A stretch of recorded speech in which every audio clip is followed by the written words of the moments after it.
Let's make planting this year's garden a lot easier with the Planter app. This app is packed full of features. It has companion and combative planting, which are indicated by green and red circles. It has a simple drag and drop interface. It has 80 plus plants and thousands of varieties.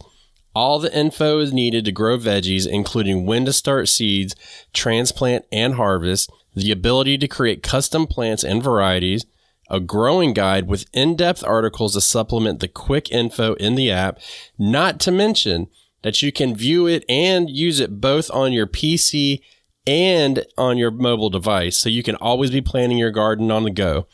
This app is used in my garden year-round to plan the upcoming seasons, reference the last year's seasons so I know when to rotate, and it also helps me to learn more about companion planting using the visual cues. When you create your garden, it's going to be based on the dimensions, and each block is going to be a square foot. I've had a lot of fun using this app, and the Planter app, which is spelled Planter, is available in your app store on both Google and Apple. So what are you waiting for? Get out there and plan your garden, and use the link below to get a discount on the Planter app. To have a good harvest, one must plant good seeds and must also use the right kind of fertilizer. The carrots have grown large and firm. How good they will taste. All right, Batavia, you've killed it, you've harvested it, you've moved it. Something happened, and you got a blank spot. We're going to plug those holes. No jokes. I think that a part of my maturity as a gardener has come in the fact of pulling plants, kicking and screaming. If you even go back 2 years ago, I had a hard time with it. I still have a hard time with it for volunteers. But then the second piece of this is I'm actually a bit more comfortable with leaving blank spots. So that's kind of the backdrop. It's always my intention to, take advantage of the growing season and feel the garden. But I'm in a different place mentally. So do you want to reword the name of this episode? How do you want to do this? Absolutely not. Absolutely not. No, it's one of those things. I think I come to it from the perspective of I want to get as much out of my garden as I can during the season. Especially for me, like I can grow year round here, but that leaves me 3 seasons of the same type of vegetable. That's kind of an issue, wouldn't you say? Yeah, well, I think for the effort that you or I or many of the folks that are listening put in, I think that that's not acceptable because the reality is I spend a lot of time eating the same. Like if I had to choose 5 or 6 vegetables, it wouldn't be the end of the world. If I had to choose 10 vegetables, I just realized it may have been the end of the world. 10 vegetables. If I had to choose 10, I could do it and be okay. So, I mean, can you eat squash, tomatoes, cucumbers, green beans, and okra for the whole year? No, because you didn't name a single leafy green. I know. So, well, then on the other hand, could you live off of lettuce, kale, collards, turnips, and radishes for a year? Combined with the first list, yes. No, just separate. That's the reason why I said 10. No, I would have a hard time. I've become accustomed to combinations of things. Again, this is obviously we have still access to a whole bunch of things. No, I just wouldn't want to continue to do that. And I see the connection, and I've watched your garden across a full year, right? Actually, across multiple full years, and I definitely get it. It's kind of like the moment where I realized at the beginning of the season, all I'm doing is growing green things. Like that's the end result is for it to be green, Yeah, which makes it easier when it comes to harvest time. But, early in the season, it's not as big of a deal because, you pull stuff out, you got plenty of time. But, now it's like, here's your PSA for the day. Like you're growing a determinate tomato and the tomato has already produced. And it looks like crap and you just leave it thinking, I'm going to get some more tomatoes, but you're not going to get any more tomatoes, really. It's just, that's all she wrote. She's done. So we, we want to pull those tomatoes, but we want to put something else in its spot. But even that being said, like, let's say our squash bed does really good, but we lose, like, I don't know, I have 10 squash in one bed, and we lose 3 of them, and we lose 3 of them when this episode airs.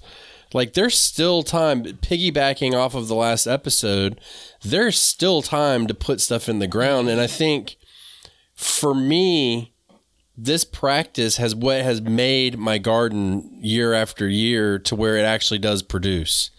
Now, it can backfire, and it can be a real struggle and, a morale breaker, because you're like, okay, I planted it, and then nothing ever happens, and the next thing you know, you're SOL. Yeah. You don't have anything, to harvest. So it's coming at it with a little bit of knowledge, and going from last week's episode into this one. Last week we talked about what grows quickly in the summer, but I think now we need to kind of look at what grows quickly and compactly, because some spaces you might have very small space to put something in, but it would clearly be big enough to grow.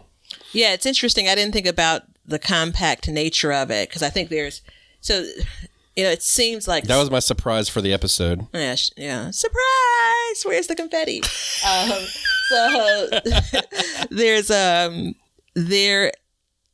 One of the things about gardening is, like, it's such a smart hobby, right? So there's so many things that you consider when you think about, the approach you take. Once you come out and plant everything once and then basically watch everything grow, like, that's a different experience. I don't know that a whole bunch of us do that. There are years where I basically plant it out and then it's like, what happens. I don't come in. There's no second or third. There's no what I'm planting for this season versus this season. But I immediately think, when you talk about spacing, I immediately think about what you're going to plop in and how it's going to be shaded out. So you have to consider that. If the thing you're going to have is going to be shaded out. I was thinking about how I generally like to plant, kind of in a monocrop style, right? This space has a single thing in it, right? It's not going to be where I end up as a gardener. That's not going to be my long-term plan. But for right now, it's a lot easier for me to manage it. Crops are not left behind as often. But I can say for sure, if you do more interplanting, filling in blank spaces is a lot easier, I believe. So it's harder for me to come in if I have a bed full of tomatoes and say I'm going to fill a space when I need to pull a tomato plant. It's like, what do you plant in between this jungle of vines, right? Whereas if I have things that it's a mixture of things planted, I'm considering what you just said, but I have a better chance because the thing I pulled out, maybe it creates a pocket where I can put something in that's similar. I'm not going to put another tomato plant in that space generally when we're talking about this here. It's funny you bring up monocropping, because I'm actively trying to switch to that. And that's brought on a lot of thought processes, because I think you're right. I think that gardening is a smart hobby. I think there's a time, if you go in the Wayback Machine to about a couple months ago, we were talking about the evolution of a garden. I think that kind of factors into it, where at first you're just kind of like willy-nilly planting, having fun with it. As you get more into it, you really start to crack the code. And when you say crack the code, it doesn't matter what you're doing in life. When we crack the code, you're using your intelligence to crack that code. You may stumble across it, but eventually you're gonna hone that in. And, the monocropping for me this year has been something that has been a relief, because it's like you said, whenever it's done, I can pull it all out and then I can start over. But at the same time, like, maybe it is hard to get something amongst the jungle of vines, and, your tomatoes, or you lost one tomato in the middle of 3 and you want to put something in its place. But you've got to work around that, and you can't put something in there that's just going to bush out like crazy, or it's going to stay like super small. So, I mean, these are the things that we have to think about when we start planting all of this stuff. Yeah, it reminds me of how you used to always talk about planting under. How many years did it take me to figure out what you meant when you say you plant under a plant? I think that just to spend a second on monocropping versus not, the reason why I say it's not going to be my favorite place right now, it's almost used as a time management mechanism. It's easier for me to manage the garden because I know I'm going to go and deal with tomatoes in one space or peppers. Yeah. And, everything over here is peppers, right? I may even have them in multiple places, but all of these things are peppers. I do believe that it makes for a more interesting garden when you have things intermixed, right? For me today, it's just harder for me to remember to go and whether it's maintenance, trying to, trim something, whether it's trying to, because immediately I think like, oh, I forgot to harvest this thing because it's all the way over there in the corner, not with the rest of them.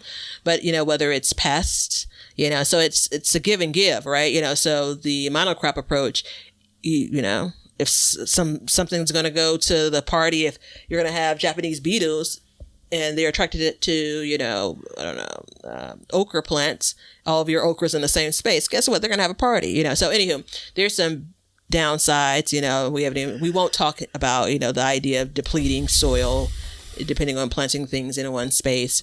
I believe the empty bed that you mentioned. So there is a gift and a curse there. You talked about harvesting your onions last episode, and you're going to have an empty bed. It's a clean slate. So on one hand, that's super exciting, right? On the other hand, you have a full garden bed now to plant out, so if we focus in on like, how can I fill a hole? And if I need to, generally speaking, I want to fill the hole, something that didn't get up to size like I thought it was going to get to, or something that I pulled for any number of reasons. I want to put something in its place because there's always an opportunity to grow. I was trying to look at it with the caption on as we continue to have the conversation, and I'll find the nugget after the episode. There was such a good nugget you shared in one of your recent videos about kind of the purpose of your gardening and the time you spend gardening. And how long you spend gardening throughout the year. And I paused when I was watching the video. I was kind of listening to it. And I paused for a second and kind of looked back like, yeah. Unfortunately, I can't remember exactly what you said. So maybe not Nobel Peace Prize winning, but, definitely still a rich comment. I think, there is going to be a little bit of duplication. I think your small crops for quick wins. I think anything that you're at the point of the season where you can grow for leaves sake, that you can grow and enjoy it in its immature state. I think those are wins for filling in blanks. Especially when as you get later in the season. Yeah. I think anything that's going to get some real height to it, probably not. I like if you're filling in blanks later in the season, what we just said. But if it's earlier in the season, you look and say, okay, all right, I got some space here. I like things that are going to get really tall, right? Because they are going to basically kind of be a skyscraper, and then you still have that space that you don't have to worry about those other crops being interfered with. I think things like okra that we talked about, I think things like sunflowers are good examples. Of something that can fill a space, but it's going to get higher. I think things that are going to grow on a trellis is a great example. If you got a small space to fill, again, if you have enough time in the season, go ahead and plant that thing. Well, I think the question becomes when you do have this gap in your garden, and I mean, look, even if let's say what it is, like, you monocrop and I'm now a majority monocropping. Even if that garden bed's empty, that's still a hole in your garden. I often refer to each garden bed as a garden because I treat each one of them differently. So, in my garden, I have 9 gardens. And I mean, I guess that's kind of confusing, but in my mind, it makes total sense. I think it's the cutest thing ever. Is it? It's adorable. Why? I don't know. It's just something that's like, my 9 gardens, Yeah, it sounds ridiculous. Like but I mean, I do treat each... It's like when kids say monies when they're real young, they make it plural. Yeah. It kind of makes me... there's some nostalgia around it. There, it's the first cute thing I've ever done. So, I mean, but I do treat each one differently. So within my garden, if one of my gardens is empty, then I now have a gap to fill. And the question becomes, do I fill it for summer or do I fill it for fall into winter? I think that's the important question that we have to start asking ourselves, because you're exactly right when you said like a leafy green is a great thing to put in. But I mean, sometimes it's too hot, and those plants aren't going to do good. So we need to take that opportunity and maybe quick sow another plant. You know what I mean? Take one of your starts from outside and put it in. So I think there's a lot of different options there. And I didn't want this episode when we had talked about it to be just like a repeat of the last one, because I mean, look, a quick growing plant, obviously you can put a number one of the quick growing plants that we've said in the last episode in and probably get a harvest. There is one standout in that whole list that we gave that I can mention, and that's definitely the bush bean. Yeah, hands down. I mean, hands down, it takes less than a square foot, grows like 8 inches tall. It doesn't do anything crazy. I don't know how they got that variety to do what it's supposed to do, but I've never even had one like remotely try and trellis.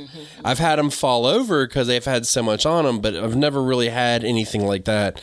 So I think for like a summer crop moving forward, if you wanted to put another summer crop in, I think hands down that's the best one. But then you got to factor fall into it. And I think, that's where we can start using the benefits of what's left in our garden around that hole to kind of use that to our advantage. But do we just slap anything in there? I think this is, I have some non-traditional responses for filling gaps that I want to, since you're all full of surprises. I love that. So I love the concept of, do I need to just repeat something I'm already growing? Which generally you look at it and say, you're probably growing stuff in the summer. Do I just need to grow more of that to fill in this blank? You don't have to, do I look ahead? Am I getting, so someone would say like a jump start on, the fall season. I love that. I think that I sit on both sides of it. Things that stay in the garden the full season I enjoy, because it's kind of like you don't have to do a whole lot with it. But then things that, kind of say they're done and you can pull them out. It gives you this opportunity we're talking about. So you don't have to plant a summer variety if you're in the summer and now you have a hole in your garden. You don't have to plant. No, you don't. You can definitely plant something for spring. I'm thinking about, for fall. I'm thinking about that's as far as you really go, so there's not a lot you can do in summer that is going to, set you up for the next spring. I do think that maybe consider, depending on the space, if this is a time to put something that's perennial in. So that's an option. The spacing of your garden really matters. I don't personally like to put perennials just in the middle of my garden space because I feel like it ties my hands later, which reminds me, I have a strawberry plant in a bucket that I dug up today. But nice. Guess what I just did? Strawberry plant. It's a great way to fill, the single plant to fill a hole. Look at that. Yeah, well, that'll quickly take over that whole bed. That's the issue I have with that. No, you just got to pay attention to the runners. Well, look, let me ask you this. You take it, your tomato dies, right? Whatever. It's done producing. You pull it, and then you get to the point where it's like, all right, you've pulled it. Let's say you've worked the soil around it. You've let it sit for a week or two, whatever, and you got to replant it. It's July. Can you put a cabbage in there without it bolting? And get that head in the fall? Depends on who you are and where your garden is. Well, it really only depends on where your garden is. Well, in July, in general, it's pretty warm all over the U.S. So that being said, is that a possibility? I don't know that I have evidence that where I've done it, but I'm thinking that it is. I can look back. I have some notes on a trusted gardener that's in a similar zone as I am. and we have generally similar weather. Again, zone doesn't mean the same weather all season. And I'm almost certain that she starts putting in some of her fall crops as transplants in July. The reason why I pay close attention is I'm still trying to work on that formula. And I've also planted a cabbage plant more like September, and it's far too late. So what is the sweet spot, for me? Yes. So, and then we got to start thinking about, okay, let's say you're going to put a cabbage, because the reason why I pick cabbage plants, because it's generally speaking a smaller plant until it really keeps going. And then you go and you say, okay, we're going to put it in, but cabbage is a biennial, right? So it has to go hot, cold in order to seed, right? 2 years. No, has to go through cold, 2 seasons. Then year 2, hot. It bolts. So that's a biennial. So with all that being said, I feel, and I'm gonna test this out this year. Yeah, I'm gonna put my cabbage in July. More door knob cabbage coming your way. Yeah. So.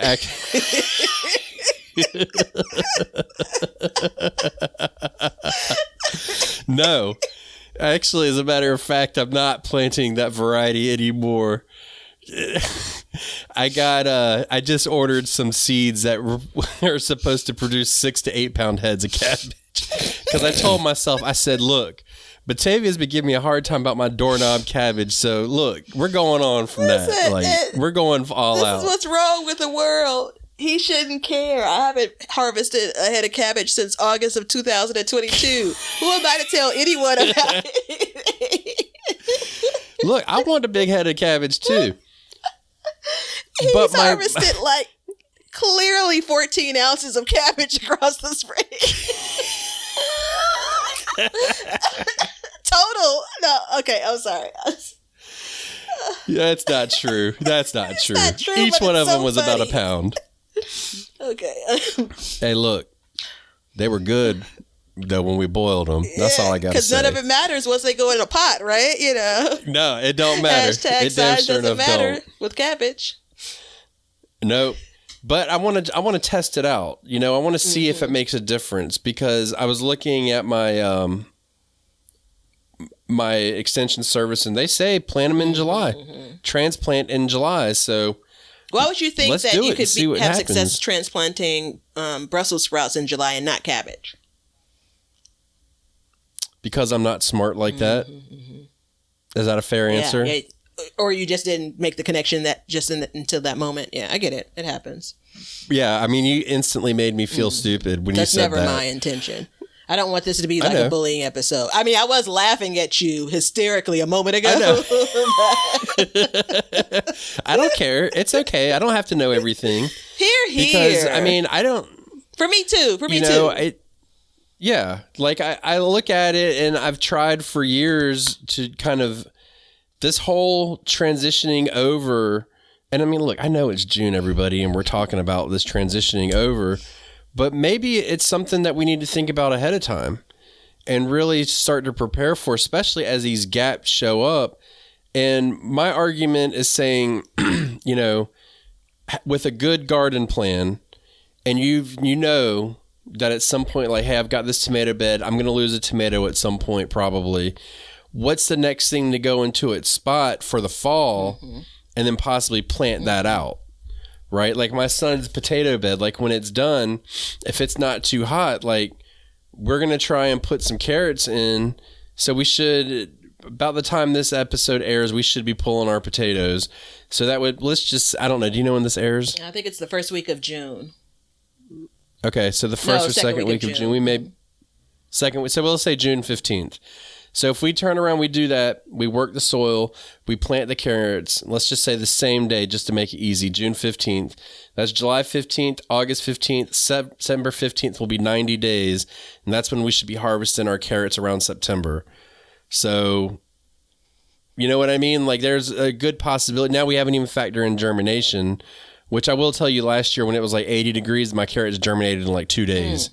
So I don't know what happened there, but root crops, so things that you're direct sowing like that really like cool weather, that may be I say give it a whirl. I've had such poor success trying to sow carrots, period. Although I have had some success, but like that timing of carrots, like unless you're putting it on the calendar every week, like that's the only way, and then writing down where you're sowing every week, that's the only way I feel like I'm going to be able to figure it out. I was looking back and the stubborn part of me, it's like, let me enjoy summer. Stop talking to me about what's going to happen, around pumpkin time. And I was trying to look back. As you all know, my phone is a garden diary of sorts. The best fall garden that I had was the year that I believe I started seeds indoors in June. And the timing was right. This is a rare thing for me. I wish I was this good, all the time. And I transplanted them. I remember it was like September 10th or 11th. And they were small seedlings, right? So maybe I started them in July indoors, transplanted them in September, and then I realized I probably should have started them in June. So I'm not fudging these dates just to make you right here, because I have no guilt about laughing at you a few moments ago. No, I don't mind. But again, it's on one hand, I love it, but on the other hand, it is daunting, like the always thinking about this, always planning for this. And probably most importantly, getting to the point where if this is your interest at this level, scheduling it. That's the thing I continue to suffer for, not committing enough to schedule these things. But you could turn that around today. I was going to say gardening is like, if you're listening to this show and you're not expecting us to talk about fall already, then I think you've kind of missed the mark about gardening, because this is something that we always have to be planning ahead for. Like, always have to be planning ahead for. You've got to, if the season's going to change and you want to continue on, then you need to be thinking months in advance, because, they always say, like, count back 6 days or 6 weeks from your last frost date. That's when you start your seeds. That's bull crap. That's the biggest set of bull I've ever heard in my life. You need to count back like 12 weeks, because you want 6 weeks. Like, let's say, for instance, this cabbage, it'll be 6 weeks before I put it out in the garden. And then if we're already getting frost, you're already struggling to get through it. So you need to get ahead of it. And that's where, when we fill in these gaps, like I know that if I get a gap in June, I cannot go out and put lettuce in its spot. It will instantly bolt. I've seen it happen where it'll get its true leaves, it'll get a couple more leaves, and then it'll just start stretching. Yeah. Wow. And you never have time for anything. Now, maybe if you want to save seeds, that's the way to do it. Go ahead and get it in there, bolt it. I don't know if that would work well or not, because that plant didn't have a good life cycle, but you never know. But I know that that's not going to work for me. I learned this year that broccoli bolts due to amount of daylight. Yeah, I learned that. Okay. I have been operating all of these years based off of the amount of temperature, the amount of heat. And then I learned that the amount of daylight sets them off as well.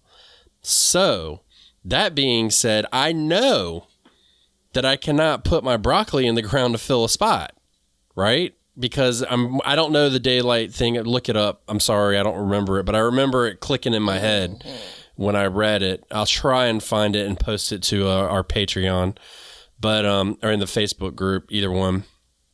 But that was a big kicker for me, because I was like, oh, so no matter what, I'm fighting an uphill battle every single year planting broccoli. What an idiot. You know what I mean? So, like, it's just this simple thing that I didn't know about.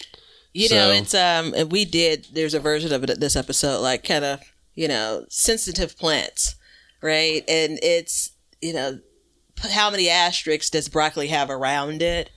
I was pulling up what my extension service recommends as it relates to planting broccoli generally in Illinois, because this is actually for central Illinois. But it's April 10th through May 1st and July 1st through July 15th. It's hard for me. I'm going to say that these are transplants in both cases. And it's interesting that you say this around daylight, how many hours of light, because that clearly makes sense. So me putting in a plant on June 15th, I'm thinking it's so hot by that time, it doesn't stand a shot. But we are in June 15th we're approaching the longest day light hours, right? I think that there's certain things that I wouldn't try just based on my previous experience, but I appreciate you calling it out. I'd not put to fill a hole a broccoli plant. Anything that's going to create a head, I generally am like, oh, wait, hold on. What do I have the right conditions? Which I go back to last week's episode around fill a hole, find a leafy green. Chard could be a good example of that. Chard grows slower for me in the summer as a note, but it does grow. So that can be a place filler. I know that they're advertising, and I've had at least one season of success with June, July harvesting of lettuce. I've not been able to repeat it. I've tried. So I do agree with you with, lettuce seems like such an easy thing to start for me, such an easy thing to grow. Why not plug it in? I absolutely do that in the spring. It's a plug in, play kind of crop. But not in June, not in July. Yeah. I was trying to find the amount of sunlight that it was. Oh, I'm going to look it up myself offline. It's not telling. Well, you can look it up offline, but you've got to kind of dig for it because everybody goes to the standard 65 to 75 degrees and it starts. And then there's always this thing as the daylight lengthens, it stresses the plant. And so if you dig, and you'll probably have to find it off a scientific paper and it'll show you. I can't remember. I remember whatever I was reading. It was wordy as hell. I know how the internet works. And I was all right, I'm good. Let me read the intro and the conclusion. So your normal groups did not say that. Your technical group. And I did, your technical group. And look, I'm going to defend myself real quick about my cabbage. I want to put myself on the spot. Capture cabbage is what I'm growing. 3 to 6 pounds of heads. So there we go. Let me tell you this. Tell me. I would have given up a lot to have had those doorknob size cabbage over the course of this winter. Now I'm going to still make fun of you. Because it's almost becoming classic, it's awesome. Right? But we would have been together, you'd have been putting the pictures together of us with our doorknob-sized cabbage if it was possible in my area. And you better believe it. I have cabbage all over my garden for this spring going into summer. And you better believe once that head forms, I'm gonna start plucking them out.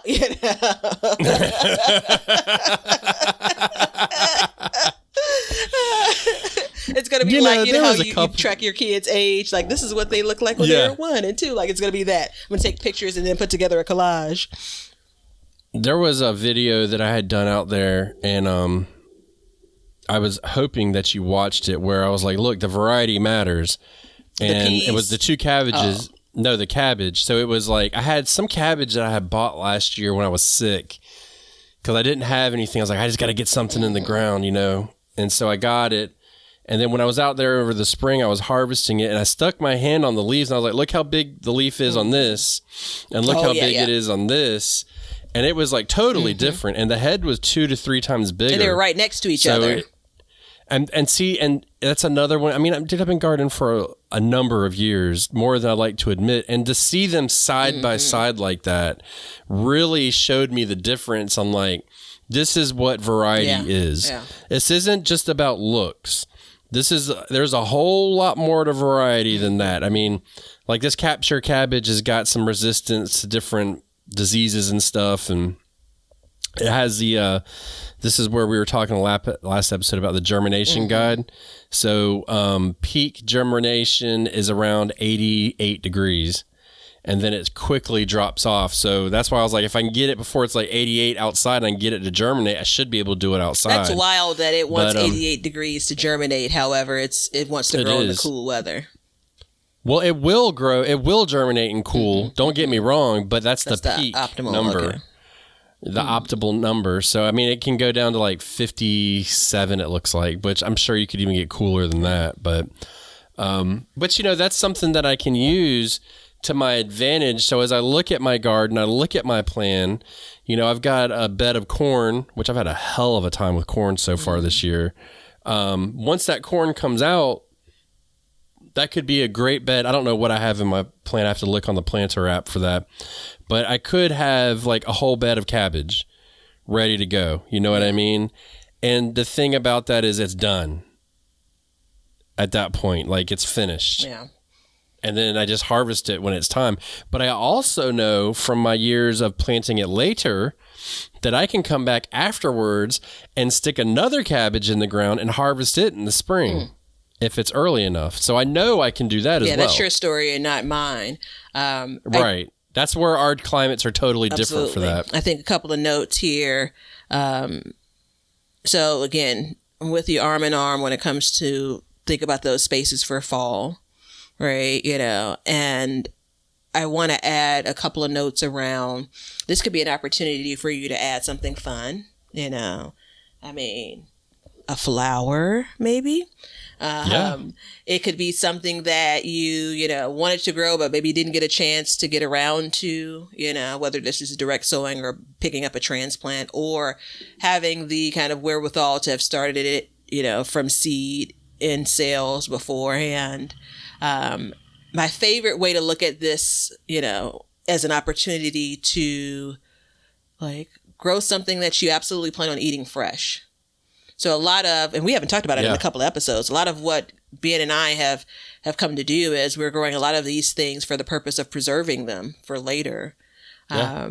And so I was thinking about this, I was driving yesterday or the day before, I was thinking about this and how, I generally pour myself into, right? So I am still like right on the edge of like all energy and effort is going to the goal of preserving, like learn as much as I can, do as much as I can, learn as much as I can, And so I have over the last couple of years, I think I've missed a bit of the fresh eating, And so, I mean, clearly I'm still eating. Let's just not be confused here, but this is an opportunity to feel something that may be, again, a shorter turn, right? A quicker crop, something that you would normally grow, maybe doesn't make it into your garden plan. There are any number of things you can do with that open space, even if it is a full bed versus, a row of something, or a couple of square feet. Yeah. Like I had a row in my back bed. I've got carrots. I got 2 rows of carrots. I got a blank row, and then I got husk tomatoes right next to it. And I went out there yesterday, actually, because we're getting rain today, and I planted my bush lima beans, put a row in. And so when the carrots come up, I need to make a decision because I made this whole monocropping decision it's like another evolution in my garden. It's just kind of coming slowly but surely. And so it's like I may put in another row or 2 of those in there just to kind of get them going. So it's just kind of one of those things where, as you do it, you can plan for it. But I think you're exactly right. And I think the right way to do it, in my mind, doesn't make it right, is you go ahead and you do your canning earlier in the year when you feel like you've got enough, then, and especially when you need to fill gaps, you start putting stuff in and say, I'm going to eat this fresh. Because I can guarantee you come February, you're going to be like, damn, I wish I had eaten more fresh enter whatever vegetable. I wish I had another fresh tomato. I wish I had another fresh squash or something, Yeah, green beans, winter squash. I prefer to eat, like, give me a hot skillet, let me just put some heat on them, think more of stir fry, like, gosh, there's some things that are as good, but that's pretty good for me. And because I do also want to eat green beans over the winter. I enjoy canned green beans, and part of it's because, I was trained coming up, this is how we serve green beans. I never ate a fresh green bean when I was a kid. I don't know if I ever had a green bean that wasn't from a can, growing up. Yeah. But I enjoy them, but I enjoy eating them, and not raw, but I enjoy eating them fresh much more. But, you're trying to get to the point, especially when for some of these things, I'm growing in a smaller space. I don't have like, a 10-foot row of green beans planted, and only because I want to do so many other things, I don't dedicate that space. And so I'm like, let me gather enough beans to put into this pressure canner, and so sometimes there's a forfeit. And some of it is just the consciousness of the gardener, like, how many beans do I really need to have to enjoy fresh? Like, all right, this is one less can that I'm gonna can maybe. But I haven't gotten to that state yet. So this is a part of the whole. I'm going all in on preserving, and I'm loving it. It's a lot of work, but the reward is awesome. But I also, I'm gonna put a couple of bush bean seeds in to fill that space, fill that hole, and maybe mentally I'm making a note to say whatever comes off of this plant, I'm eating fresh. That was the next thing out of my mouth is can what's on the vine, eat fresh what's on the bush. You know what I mean? Yeah. Yeah. So, I mean, there's all kinds of options for that, and it's one of the, like, have you seen the bush cucumbers? Yeah, but I don't believe them. I don't either. I don't believe it's true. Believe them. Oh, did it come up as a bush? No, it's nothing like a bush bean. Yeah. So it's not as large as they're not called pole cucumbers, but your traditional cucumbers that are absolutely vining everywhere. They're not that big, but they're definitely not as compact as what I'd expect from a bush bean plant. So they're still, all in all, they still needed some support. Let me say it that way. Yeah, that makes sense. I mean, I don't know. Whatever they did to make bush beans the way they are, they really mastered it. But it's. I wonder if radishes would do. They're not biennial though. I think they're totally temperature driven. Yeah, it'll be too. I've never, unless you like super spicy, either they're not producing the radish bottom or they're so spicy they're just not desirable for me. And it's only because I've stumbled in, didn't realize that. I mean, the back of the package told me not to, but I said the hell with the back of the package, and I put them in July, and I found out. Yeah. Well, there's that. You know what's really good to put in a gap, especially if you're planning ahead and you're like, all right, I'm going to put this here and then I'm going to expand through, would be parsnips. Because in my area, the first year I grew parsnips, I planted them in July. Mm-hmm. And I had to water them daily. Don't get me wrong. Let's not trip. I had to water a lot, but I had some good parsnips. So that might be something that will be really good, is to plant some parsnips amongst these things. And if you got a tomato that died early, go ahead and get them in. Once they germinate and your next determinate tomato goes, put that in, or your squash vine borer or whatever, and you can kind of work your way down and stagger your harvest all the way through. So that may be something that I think that works really good, because in my area, like I said, I did plant those, and last year I planted them, but I planted some old seed I should not have. And I even did my method in the last show where I was like, I put 5 or 6 in there and not a single one of them grew. I had 2 years ago rutabaga and parsnips, and they were so beautiful. They did so well. They were so tasty. And I felt like, because they're 100-day crops all day, and so when I felt like I've missed my window, I forfeited growing them all together. Which is the thing that I've had to come to terms with when it comes to some things. Real quick, and it's such a cool little sheet here that I have. My extension service tells me that I should be able to, and I'm going to assume based on the type of vegetable it means so. My carrots are April 10th through July 15th. And so whenever I said before about carrots have failed, maybe I am making all of this up. I feel now maybe that was August that I was trying it. I can actually picture myself sowing them and then coming back and saying, what's the deal here? I also didn't know about the tricks when it comes to sowing seeds for carrots. But again, soil completely got dry. There is, depending on if you're in northern or southern Illinois, those dates shift by a couple of weeks. But it reminds me, I have one row of carrots I'm waiting to come up now. And I've been thinking I had plans on planting another row, and life happened, last week. But I'm like, hey, my extension service says I can get out there right now and plant. Takes to your point, some care, making sure that, they're staying damp until they come up. But yeah. I have a new segment of this show as well. What show? This show. Oh, what segment is that? Garden Dreams. No, not in the future state. Mercy. Actual dreams I had about the garden. So the quick and short of it is, and carrots reminded me, I had a dream that I sowed carrot seeds today, and then I went out tomorrow, and the carrots not only were germinating, but they had formed a carrot, And I was like literally pulling like, they were pencil-sized carrots, but they were so sweet, like the sweetest thing you've ever had. I was eating them straight out of the dirt, and it was the most beautiful thing ever. And then when I woke up and remembered the dream the next day, I was like, oh, that's so disappointing. Like, that's not how carrots work. So I'm looking at my extension service. Carrots, because, you know, my son's going to plant them. This is why I'm trying to be very careful with his garden, but I really want him to be successful. It says carrots, you stop planting them at the end of March, and you can start again around the 1st of July. So it looks like we should be good to go around the 1st of July. And then like parsnips is another one of those too, is the same thing. Actually, it says start them in August. So, and you can continue seeding them for the next couple months. But, you know, those are all different options. And it's weird for me because typically I've always really leaned heavily on bush beans for this. Really heavily. Like I got a gap, I fill it. But now I start looking in here and I'm like, okay, I got you going on. Like I see what's going, and I start looking at the fall crops.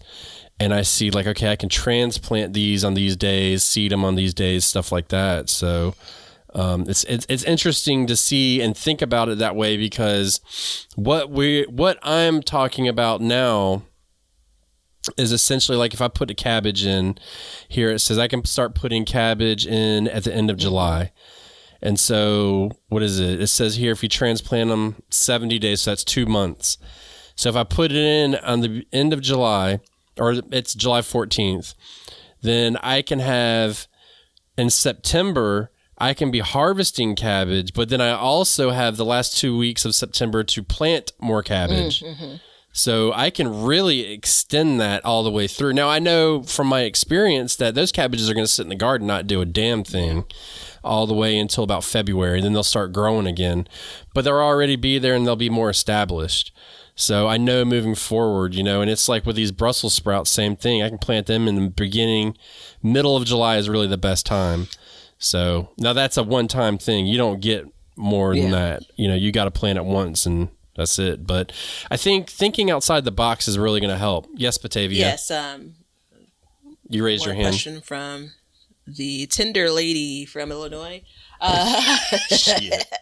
So it's one of the many things I enjoy about what we do here is it reinforces some of the things that you've thought about, you know, some random moment when you were eating pancakes, or a moment you were, you know, checking out your cool earthworms, or is it's really important to make the adjustment that you need to make in the garden. And so I'm continue to refer to this sheet. And if you're in Illinois, I believe if you search on when should I plant Illinois extension, just put that in your search bar, it'll come up. And it was published February 2020. It's funny because I was just scanning it, and like, you know, I told you carrots, April 10th through July 15th, cabbage, it has April 10th, July 15th. And so what I'm drawn to in this moment is what are the things that I'm running out of time for, right? You know? Yeah. But what if I flip that and said, all right, let's look at the things that basically have a May start for planting through, you know, July. So, you know, this, anything in April was be considered something for, you know, spring. Broccoli started in April 10th. Last day they're saying is May 1st, then pick it up back again July 1st. Let's not focus on what I didn't get in the ground for broccoli. Like, that's done, right? I got another window coming up July 1st. You know, again, maybe not the best example because I know we flip-flop on how much we love and hate broccoli, you know, but look at the flip of it. Back to your opening comment, like, you know, early on in the episode, maybe you're less focused on the thing that you're just about to miss out on. And maybe instead you should be focused on the thing that really is waiting for you. And it's going to be its prime time. If you know what I mean. There's no way I should be putting spinach in my garden right now. Period. Stop it. But guess what? When August comes around, there's a new opportunity. Oh. I learned that spinach is affected by the amount of daylight too. Here he goes. I'm serious. This is officially. I mean, I don't doubt you, but this is officially a thing now. Yeah, it is a thing. It's becoming a thing. So you're exactly right. And I mean, let's take 2 minutes and unpack that real quick. So you've got your plant, you got a hole, and you're like, what can I get in there right now? Okay, let me go ahead and put the seed in right now and water it. And is it going to grow? Is it going to grow? Is it going to grow? Or we look at it and say, hey, we've got, and it's June 15th. And in my area, for instance, like I'm trying to look for something. I don't want to say any woo-woo. So I'm going to say, all right, I'm going to plant my parsnips. I've got time to let that spot rest, feed it, water it, cover it, weed it, get it taken care of. And then in a month, I can come back and put my seeds in, and there is no damn rush. And you're going to come up with the best damn parsnips you ever had. So I do think that maybe, and it's weird because it's like the nature of the garden where everybody thinks about the tomato, the squash, the cucumber, that's in everybody's garden for the most part. I'm sure somebody's going to send out a comment like, I don't plant squash, but you know what I mean? Like that's like the main stars of it. But when we start thinking outside the box, I think that there is a definite argument to say, and it's sad that it took us 50 minutes to get here, that, hey, maybe we should wait and look into the next season and see. Because, look, if you don't plan to have a fall garden, that's a perfect way to get into it because you're starting it in the middle of the season. You're taking care of it. So I think that's the way to look at it. One last, and this isn't as profound as what you just shared, and thank you for that. I forgot about the other maybe uncommon thing.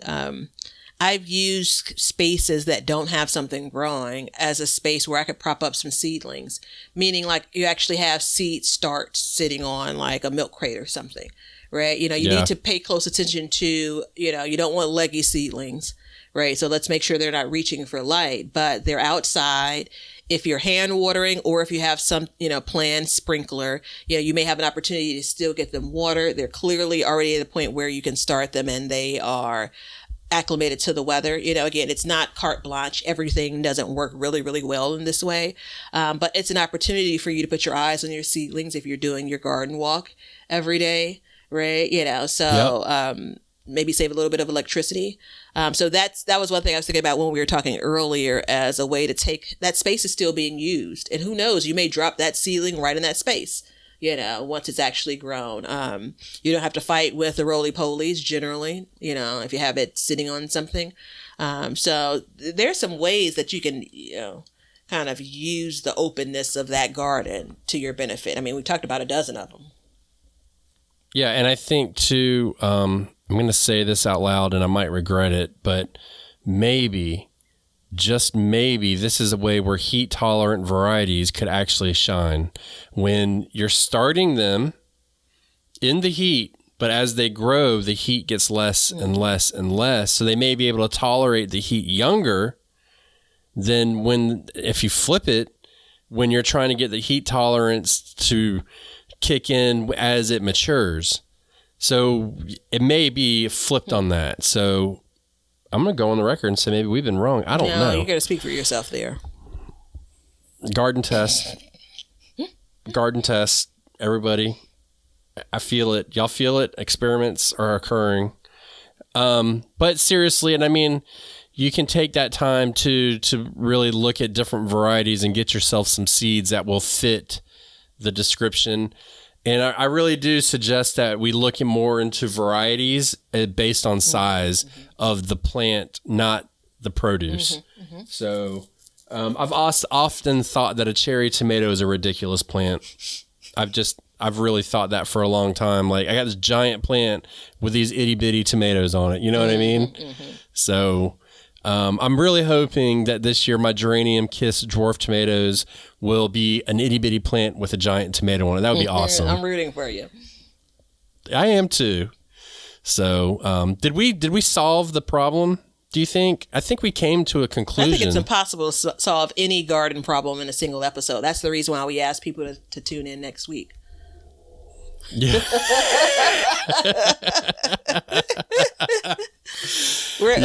Well, you know, if you guys take it away, Eddie.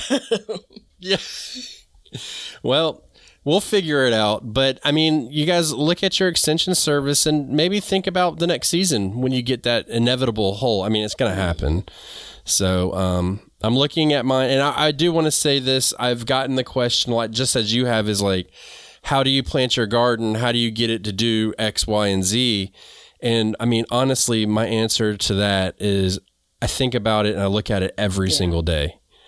Every day I'm thinking about, at some point, what's the next thing going in? Oh, this plant's sick. What's going in its place? What can I do different? So it's like a constant thought process on my part. It doesn't take up my whole day. I might be eating pancakes and think about it. I may be out scratching my butt in the garden and think about it. Who knows? But it all kind of, I think about it a lot. And I think that's what leads to growth in the garden as a gardener. So, yeah, so fill those gaps and think about the next season. And in the meantime, come support us on Patreon. We'd love to have you. Apple subscriptions, and join our Facebook group, BYG Community Gardens. I got it right, so I got it, everybody. No, you actually don't, but I didn't want to correct you last time either.